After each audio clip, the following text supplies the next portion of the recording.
Jagoh Liga Australia Melbourne City akan berdepan tugas berat menentang Johor Darul Tazim dalam aksi ACL Elite 2025 pada Selasa ini.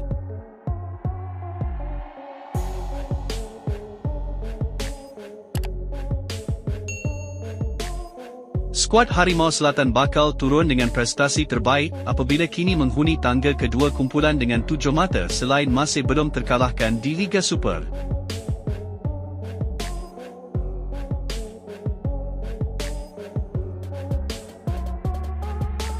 Sementara itu, prestasi semasa Melbourne City juga cukup memberangsangkan apabila meraih 4 kemenangan dan 1 kekalahan dalam 5 aksi terakhir.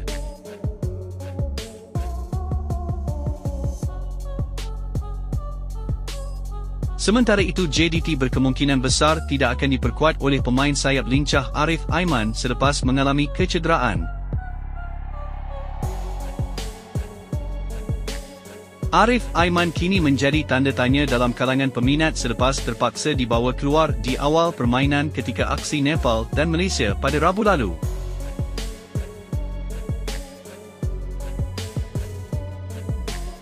Kecederaan yang dialami oleh Arif ini tampak serius apabila beliau tidak diturunkan ketika perlawanan JDT menentang Melaka.